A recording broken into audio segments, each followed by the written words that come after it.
Dans cette vidéo, je vais vous raconter mon vécu de la naissance de Néné, ainsi que l'annonce de sa trisomie 21 à son 5e jour de vie.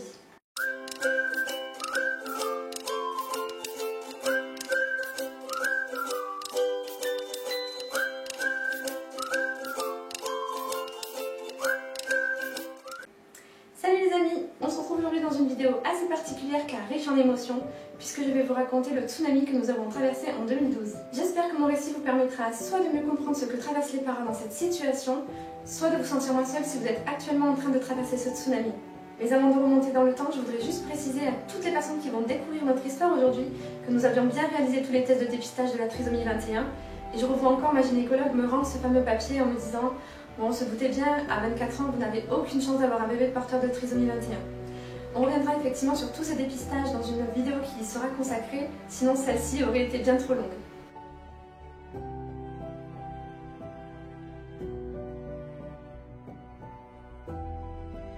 Entrons à présent dans le vif du sujet. Donc, je vous invite à vous imaginer à l'âge de 24 ans à ma place, afin d'essayer de comprendre ce par quoi j'ai pu passer à ce moment-là de ma vie. Donc on est en 2011, je vis une grossesse assez épanouie. C'est cette année durant laquelle on a décidé avec David de se marier. Donc on vit des moments assez exceptionnels tous les deux avec nos proches. Et arrive quelques semaines avant la fin de ma grossesse, à proche du terme, on a un rendez-vous avec ma gynécologue obstétricienne qui me suit afin de faire un petit peu le point sur cette fin de grossesse. Et en fait, c'est à ce moment-là qu'on décide que Nélia naîtra par césarienne, puisque cette coquine elle est en position de siège. Et malgré tout ce qu'on a tenté pour essayer de la tourner, elle n'a rien voulu savoir. Arrive le 27 janvier 2012, donc une date à laquelle ma césarienne était prévue. Écoutez, comme tous les accouchements, je pense qu'à ce moment-là, j'étais hyper excitée, hyper nerveuse, hyper émue, enfin toutes ces émotions qui se mélangent dans les moments aussi intimes comme ça d'une vie. Et l'accouchement se passe bien, la césarienne se passe tout à fait normalement. J'entends Nélia pleurer dès sa sortie en fait.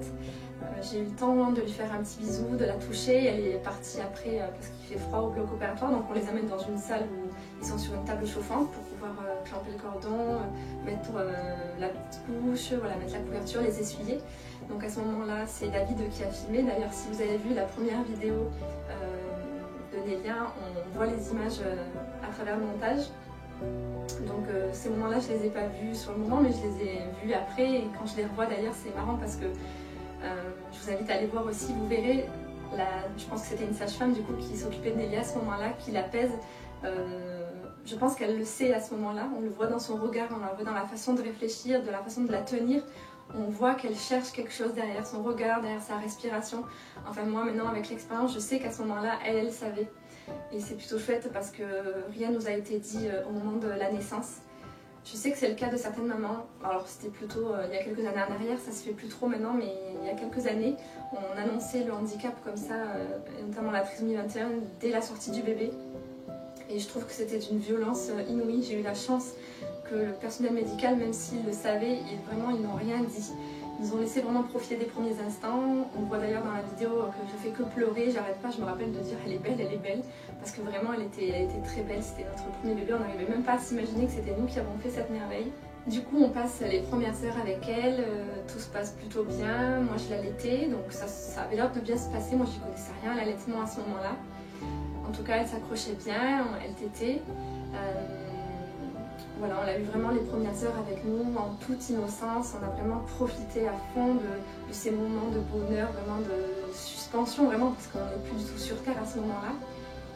On a les visites de la famille, de nos amis, enfin tout le monde est heureux, vraiment il n'y a rien qui laisse présager que ce qui va se passer par la suite. Donc ça c'est le 27 janvier et le 27, 28, 29, 30, le 30 janvier, donc elle a 3 jours Nélia. C'était le jour où mes parents venaient de Marseille, oui c'est ça. Ils étaient arrivés le midi, je crois qu'ils avaient passé le début d'après-midi avec nous. Et vers le milieu d'après-midi, on est interrompu par 2 personnes qui entrent dans la chambre. En fait, c'était une pédiatre et une psychologue qui invitent gentiment ma famille à nous attendre dans le couloir. Et elle s'assoit au bord de notre lit. Donc on était avec David et avec Nélia, on se regarde dans les yeux et on ne comprend pas trop. Et donc là, une des deux nous dit voilà, on pense que Nélia a un souci et on aimerait pousser les recherches plus loin. on aimerait vous demander l'autorisation de lui faire un prélèvement sanguin, donc un karyotype, afin d'analyser un petit peu. Alors je ne sais pas s'ils ont dit chromosome à l'époque, franchement c'est un moment qui est assez flou pour moi. Parce que pour tout vous dire, c'est vraiment le moment de notre parcours qui est le plus douloureux. Parce qu'en fait, à ce moment-là, je pensais que Nélia allait mourir, en fait, tout simplement. Je pensais qu'on allait m'annoncer que Nélia avait une maladie incurable ou grave. En fait, c'était vraiment... c'était le pire moment, en fait. Quand je compare ce moment-là et l'annonce a été dure. Mais alors, ce moment-là, vraiment, on était tellement dans l'inconnu, on savait tellement rien. Et puis, je me souviens pas qu'ils aient parlé de doute. Hein. Ils nous ont pas dit on suspectait la trisomie. Enfin, voilà, ils nous ont vraiment rien dit. Et donc, ils nous ont laissé là avec notre angoisse, en fait. On n'a pas posé non plus de questions, parce qu'on était tellement sidérés que... Voilà, ça a été assez court au final. Enfin, il me semble, dans mes souvenirs, c'est vrai que quand on a vécu des traumatismes comme ça émotionnels, on a tendance à un petit peu oublier exactement les détails, mais de ce que je me souviens, c'était comme ça a été assez rapide. Du coup, ben, là, on a pleuré, bien sûr, jusqu'au moment où on a réussi à se calmer. Ils sont sortis, notre famille a pu rentrer. Je sais plus vraiment si on en a trop parlé à ce moment-là, franchement, c'est tellement flou. Je sais juste que nos proches ont ressenti notre inquiétude, ça c'est sûr, parce qu'on en a reparlé plus tard. Et en me confiant un petit peu à ma maman, elle m'a dit qu'à ce moment-là, elle savait, elle s'en était doutée. Mais bien sûr, elle aussi, elle a respecté le temps, en fait, elle nous a rien dit. Elle a préféré attendre que ça se fasse autrement, et c'était très bien comme ça. Donc du coup, nous voici arrivés le lendemain, où on a bien entendu accepté de faire le karyotype pour savoir quel était l'état de santé de Nélia. La prise de sang était en fait, on avait les résultats que 24 heures plus tard, donc je vous laisse imaginer le côté difficile de cette longue attente. Franchement, c'était plus des heures, c'était des années qui passaient, quoi. Donc bien sûr, avec David, on était complètement effondrés dans l'attente, on se posait 1000 questions, on se regardait sans trop savoir quoi se dire, enfin, c'était vraiment très dur. Je me souviens juste qu'à ce moment-là, en fait, on n'arrêtait pas de la prendre dans nos bras, la serrer fort, on lui disait à quel point on l'aimait. Enfin, c'était vraiment des moments où on avait tellement peur qu'elle s'en aille qu'il fallait qu'on lui dise tout ce qu'on pensait d'elle. Et arrive donc ce fameux 1er février 2012, donc Nélia avait exactement 5 jours. C'était aux alentours de 19 h, si mes souvenirs sont bons, c'était tard dans la soirée. Qui est la pédiatre qui était venue nous voir 2 jours avant dans la chambre, revient et nous dit Monsieur et Madame Giordano, voilà, nous avons les résultats du karyotype de Nélia. Est-ce que vous voulez bien nous suivre dans le bureau? Et à ce moment-là, c'est un truc de fou, mais franchement, quand on entend ça, on se dit mais c'est forcément qu'on va annoncer une mauvaise nouvelle, on va dans le bureau d'un docteur et ça se fait pas dans la chambre. Mais non, à ce moment-là, nous, on était complètement... je sais même pas comment dire, mais c'est anesthésié. On se disait même pas que ça allait être grave. Enfin, franchement, on avait même envie de croire qu'on allait nous dire que tout allait bien finalement. C'était vraiment bizarre. Il y a eu des auxiliaires de puriculture qui ont eu la délicatesse de nous demander si elle pouvait prendre Nélia avec elle dans le bureau médical. Donc on leur a confié. Donc à ce moment-là, encore une fois, on aurait pu se dire ça va être horrible ce qu'ils vont nous annoncer puisqu'ils prennent Nélia avec eux. Mais non, encore une fois, on était complètement anesthésiés, choqués, sidérés. Enfin, il n'y avait aucune émotion à ce moment-là qui ressortait de nous. Donc elle nous invite à s'asseoir dans son bureau. Elle était accompagnée de l'obstétricienne qui avait réalisé ma césarienne. Et donc on se retrouve assis tous les deux, David et moi, en face de ces 2 personnes. Et elle n'a pas été par 4 chemins, la pédiatre, et je la remercie parce que franchement l'annonce qu'elle nous a faite était parfaite à mes yeux, même si elle était hyper douloureuse, mais elle l'a faite d'une façon qui nous a aidés après, par la suite, à redémarrer en fait au final. Donc elle nous a dit, écoutez, on a les résultats du karyotype et qui confirment bien ce que nous avions pensé. Votre petite Nélia est atteinte de trisomie 21. Et alors là, le monde s'arrête en fait, c'est vraiment comme si la terre s'ouvrait en deux et qu'on tombait dedans, c'est comme si on se prenait à 38 tonnes en pleine face. Enfin, je sais pas comment décrire ce moment-là, les parents qui l'ont vécu se retrouveront sans doute dans mes mots et sauront de quoi je veux parler. Mais vraiment c'est... Et en même temps c'est bizarre parce que nous on s'attendait tellement à ce que ce soit grave, parce que la trisomie 21 c'est quelque chose, mais c'est pas grave en soi, on n'en meurt pas. Du coup, on était quelque part soulagés de se dire bon, ok, il y a ça, mais elle va vivre en fait. que les prochains jours, elle va être là avec nous, on va pas la perdre. Donc ça, c'était déjà un soulagement. Mais bon, bien entendu, mêlé à des millions d'interrogations. Pourquoi nous? Pourquoi Nélia? Qu'est-ce qu'on a fait? Qu'est-ce que j'ai fait pendant ma grossesse qui aurait pu lui causer du tort? Est-ce qu'on va réussir à l'élever? Est-ce qu'on va être de bons parents pour elle? Est-ce qu'on n'est pas trop jeune pour assumer ça? Enfin, ça a été vraiment une avalanche de questions.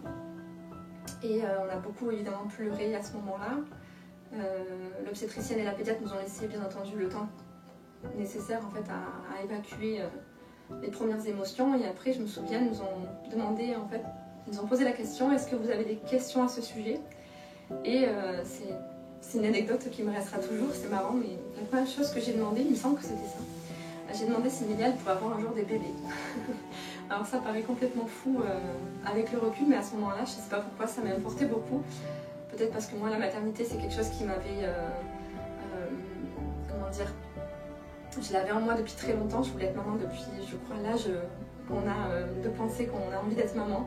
Vraiment, c'était quelque chose de hyper important pour moi et je me disais, ma propre fille à moi, si elle ne peut pas vivre ça, enfin, c'était horrible pour moi de penser ça. Bref, voilà, pour vous situer un petit peu ce que j'ai ressenti à ce moment-là. Après, bien sûr, les questions normales, hein, est-ce qu'elle va pouvoir marcher un jour, parler, aller à l'école, enfin, voilà, je pense qu'on a posé toutes ces questions-là, même si ce moment reste aussi un peu flou, comme le précédent que je vous ai raconté. Je sais que, voilà, une fois que c'était fini, on s'est levé. Ils nous ont demandé si on avait envie d'avoir Nélia avec nous dans la chambre le soir. Je suis un peu émue parce que c'est vrai qu'à ce moment-là, la seule chose que j'avais envie, c'était de la retrouver, de la serrer fort dans mes bras. Bien entendu que le lien, il était déjà là et que pour rien au monde, je l'aurais abandonné.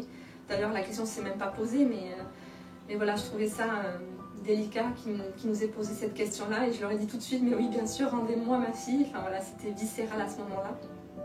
Et quand je me suis levée dans le couloir en allant chercher Nélia, j'ai fait un malaise, voilà, je suis tombée par terre. Voilà, c'était le contre-coup, je pense, de toute cette émotion-là. Et quand je l'ai vue arriver de loin dans son berceau, ben, je me suis levée, je l'ai pris dans mes bras. Et voilà, à partir de ce moment-là, c'était reparti, même si on savait que ça allait être dur. On savait qu'on allait encore pleurer des tonnes de jours, mais voilà, elle était là.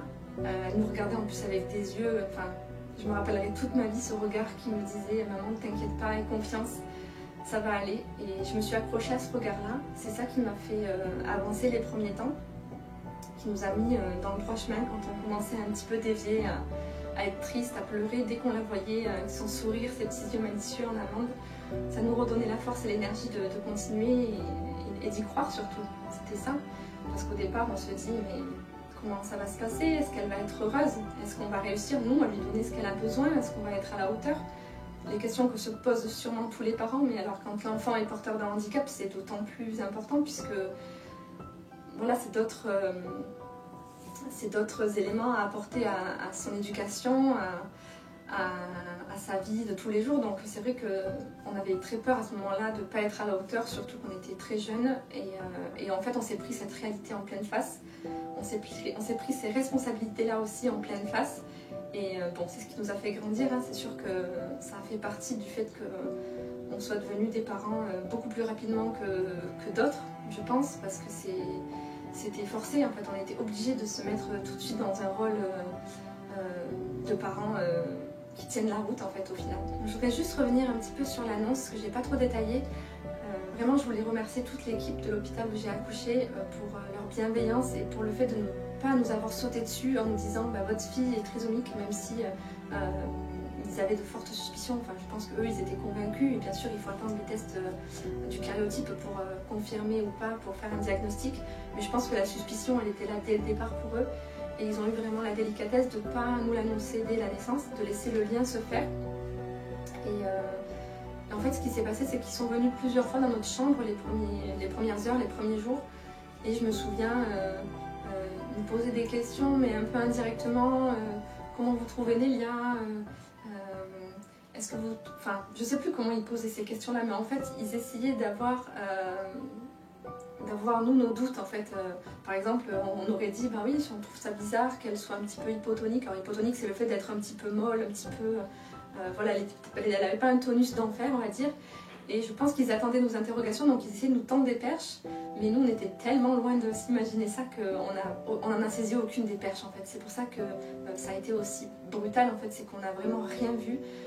Certes, elle avait les yeux en amande, alors maintenant quand je revois les vidéos, je vois bien sûr que la trisomie est là, mais à l'époque, dans mes yeux de maman, je ne voyais pas du tout ça. Alors est-ce que c'est un déni au niveau de mon inconscient? J'en sais rien, franchement, je sais très bien, enfin, je pense qu'au fond de moi, à ce moment-là, j'étais loin de tout ça. Mais encore une fois, l'inconscient, on ne le maîtrise pas. Donc nous, à l'époque, vraiment, quand on essayait de nous tendre des perches, on n'en a saisi aucune, puisque vraiment, on était loin de ça. On avait juste vu qu'elle était un petit peu plus en retrait, un petit peu plus calme que les autres bébés. Mais vraiment, enfin, ça arrive, des bébés calmes, il en est tous les jours, donc on n'était pas inquiets. Du moins, on n'avait pas de suspicion sur un probable handicap ou une pathologie quelconque, vraiment, on était loin de ça. Et donc, je voudrais vraiment remercier toute l'équipe d'avoir été aussi bienveillant, d'y avoir été aussi avec tact, avec douceur, parce que ça s'est fait vraiment progressivement. Enfin, c'est même pas progressivement, parce que ils nous ont pas emmenés à penser ça, parce qu'on l'a jamais pensé. Au final, ça s'est fait à l'annonce, mais ils ont tout tenté, du moins, pour essayer que ça vienne de nous, pour essayer de pas nous brutaliser. Et ça a été vraiment salvateur pour la suite, parce que je suis convaincue, et j'arrête pas de le dire à mes collègues, aux gens que je croise, à qui je raconte mon histoire, que vraiment cette annonce, c'est le point de départ de tout le reste en fait. Si cette annonce est faite dans des conditions qui ne sont pas confortables pour les parents, si la maman est toute seule, si c'est fait en salle d'accouchement alors que la maman est encore en train de se faire recoudre les poings, parce que ça arrive, ça arrivait, s'il y a des enfants à côté, enfin, voilà, si les conditions ne sont pas toutes réunies pour que ça se passe le plus bienveillamment possible, je ne sais pas si on dit bienveillamment, ça se dit pas, de façon la plus bienveillante possible, du coup, voilà, c'est un moment qui reste gravé pour les familles. Et si ce moment-là est bâclé, si ce moment-là est mal fait, ça peut être vraiment un frein pour le démarrage en fait, de ces familles-là qui vont du coup avoir du mal à s'en remettre, qui vont vraiment être avec ce poids-là de l'annonce et qui vont avoir du mal à dépasser ce stade-là pour se projeter, pour se mettre vraiment dans l'action avec leur enfant. Et nous, c'est vrai que cette annonce a été tellement bien faite, je le répète encore, mais franchement, c'est de là où tout est parti, que du coup, on a pu très vite après se relancer dans la vie, remettre le pied à l'étrier et repartir en ayant plein de force et de motivation et de se dire qu'on allait y arriver, puisqu'on a eu beaucoup de soutien après, hein, c'est pas, on n'annonce pas ça comme ça et après on vous lâche dans la nature. Nous, la pédiatre qui nous a annoncé le handicap de Nélia nous a tout de suite pris les rendez-vous, on est sorti sur le carnet de santé, il y avait déjà les premiers rendez-vous, les prochains, enfin voilà, tout était assez cadré et c'est ça qui contribue au fait que ça se passe au mieux par la suite, parce que si on sort de là avec une annonce mal faite et qu'on est vraiment lâché dans la nature, imaginez-vous à la place des parents qui vivent ça, c'est complètement, on peut pas redémarrer après ça. Alors on n'est pas rentré tout de suite à la maison directement, parce que forcément avec le choc qu'on a eu, on avait besoin de soutien et c'est mon beau-frère, donc le frère de David, que je salue, qui nous a hébergés chez lui le week-end. On est sorti un vendredi et on est resté chez lui jusqu'à dimanche. Et c'est là vraiment où on a pu vraiment faire le sas de décompression avant de rentrer à la maison, parce que c'était trop dur de rentrer avec toutes ces émotions et de se retrouver seuls tous les trois alors qu'on avait été si bien entourés, parce que vraiment on a été choyés dans cette maternité-là. L'équipe a été vraiment au top, vraiment. Je les remercie encore une fois toutes celles qui ont été là, parce que vraiment sans elles ça n'aurait pas été la même chose. Toujours une écoute, toujours du temps pour nous. Et d'ailleurs, on se revoit de temps en temps, on se donne des nouvelles, on a nos numéros, donc c'est plutôt chouette. Donc j'en profite pour faire un grand coucou à la pédiatre qui nous a fait l'annonce de la trisomie de Nélia, que je vois toujours et qui est vraiment dans mon cœur. Et toutes les personnes qui ont été là, si elles passent dans le coin, voilà, si elles se reconnaissent, voilà, un grand merci encore à vous pour avoir fait que cette annonce et ce début de vie avec Nélia se passe aussi bien malgré les circonstances. Donc, durant le week-end qu'on a passé chez tonton Mathieu, ça a été un mélange de tristesse, de joie, parce que lui aussi est papa d'une petite fille, donc la cousine de Néné, qui a quelques années de plus et du coup qui était déjà en âge de faire des dessins, de la peinture. Et j'ai cette anecdote-là, je la revois encore sur sa petite table basse en train de faire du coloriage. Et moi j'étais en train d'allaiter Nélia et je me souviens à un moment donné d'avoir ce flot de larmes et de me dire peut-être que Nélia ne pourra jamais faire ça. Et quand je repense à ce moment-là, ça me fait sourire maintenant, parce que bien évidemment que j'étais loin de me douter de toutes les compétences qu'allait développer Nélia. Donc après ce week-end-là, nous sommes enfin rentrés à la maison tous les trois. Ça a été un petit peu bizarre au départ de se retrouver à trois alors qu'on était partis de la maison à deux. Et bien sûr de se retrouver clairement face à soi-même, face à nous, face à nos peurs, à nos doutes, en étant seul, même si on savait qu'on pouvait trouver de l'aide à tout moment au téléphone ou voilà, se déplacer physiquement, mais là on était chez nous, on était vraiment tout seul. Donc on a passé vraiment de longues heures à pleurer. C'était, je pense, tous les jours au départ, les premiers jours. Dès qu'on se regardait, ça pouvait partir de rien en fait. Donc c'était très dur. Mais ce que je me souviens, c'est qu'on parlait beaucoup à Nélia. Et on lui disait que c'était pas sa faute si on était triste, c'était du fait des circonstances en fait. Donc on l'a beaucoup entourée, on lui a beaucoup parlé en lui disant qu'on l'aimait très fort et que c'était pas à cause d'elle qu'on pleurait. Voilà, donc on essayait de se soutenir aussi bien qu'on pouvait. C'était pas évident parce que dans un couple on n'avance pas toujours aussi au même moment, au même niveau.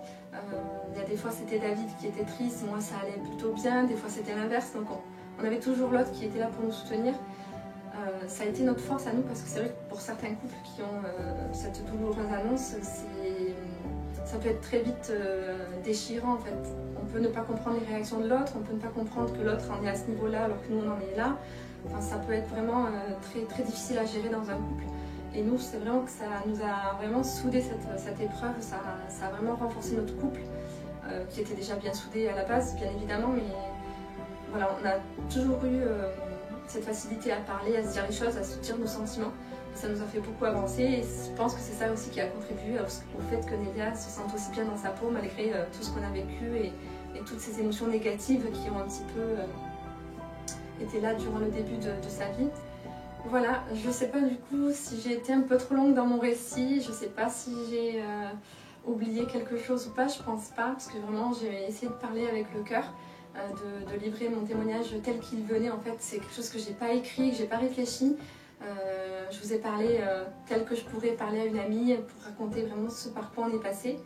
N'hésitez pas si vous avez des questions sur notre parcours, sur ces moments-là précis dans notre vie. N'hésitez pas à les poster en commentaire, on pourra répondre bien évidemment à vos questions. Si vous êtes vous-même dans ce moment-là, si vous venez d'apprendre que votre bébé est porteur de trisomie, n'hésitez pas non plus à nous écrire parce qu'on sait à quel point les premiers moments sont assez difficiles à gérer. Nous, on a eu vraiment beaucoup de chance d'être entourés. Je vous ai pas parlé aussi du fait de dire à notre entourage, de faire l'annonce à notre entourage, parce que ça a été vraiment très, très difficile aussi. Parce que tout le monde était heureux, tout le monde était dans sa bulle aussi, tout le monde avait des photos, tout le monde... et personne ne se doutait en fait. Donc il a fallu, quand on est rentré chez tonton Mathieu, prendre le téléphone et annoncer un par un ce qui se passait. Du coup, avec David, on s'est réparti notre répertoire et on s'est donné chacun une partie des personnes à appeler pour pas que ce soit le même qui fasse tout, parce que c'était vraiment trop dur. Voilà, donc on a annoncé d'abord à la famille vraiment... la famille proche, et puis petit à petit ça a été les amis, ça a été les connaissances. Là encore c'est assez flou, franchement je me souviens rapidement de certaines larmes, de certains mots. Je me souviens de mon papa qui je crois que c'est lui qui a été le plus affecté au départ, parce que même s'il avait un petit peu remarqué comme ma maman, lui il était vraiment pour le coup très en colère. Je me souviens qu'il n'arrêtait pas de dire mais pourquoi vous venez de vous marier, vous ne le méritez pas. Enfin voilà, c'était assez dur pour papy, mais maintenant je vous rassure, c'est vraiment le papy le plus heureux du monde avec sa petite Nélia. Voilà, c'est une fois que les barrières sont tombées, une fois que la connaissance de la trisomie est là, du coup tout s'envole en fait, parce que c'est ce qui fait le plus peur au départ quand on ne sait pas, c'est justement c'est l'inconnu. On saute dans l'inconnu, on n'y connaît rien, on a vite fait quelques informations, on a vu 2-3 reportages sur des personnes trisomiques, mais on ne sait pas vraiment ce que c'est de le vivre, et du coup voilà, c'est en apprenant à vivre aux côtés de personnes avec trisomie qu'on peut un peu prendre du recul et relativiser certaines choses qu'on peut savoir, ou des représentations, des jugements qu'on a à ce sujet. J'espère que cette vidéo vous aura plu, que vous avez pu à travers mon récit comprendre un peu plus par quoi on était passé, et si vous avez des questions, encore une fois, n'hésitez pas à les poster. Vraiment, il n'y a aucun moment dans notre histoire qui est tabou, aucun moment qu'on n'a pas envie de raconter, même si l'émotion bien sûr est toujours là quand on en parle. C'est pas quelque chose qui est douloureux. Enfin, quand j'ai un peu d'émotion, c'est parce que c'est en moi, c'est dans mes tripes, mais ça me fait pas mal. C'est pas remuer le couteau dans la plaie que d'en reparler. Donc n'hésitez pas, franchement, Nous, c'est ce qu'on veut, c'est ça, c'est échanger avec vous, partager, aider le maximum de personnes, donc on est là pour ça. Voilà les amis, on se quitte ici pour aujourd'hui, mais on se retrouve très bientôt, c'est promis. N'hésitez pas à vous abonner si ce n'est pas encore fait et à regarder nos anciennes vidéos. On se dit à très bientôt. Prenez soin de vous.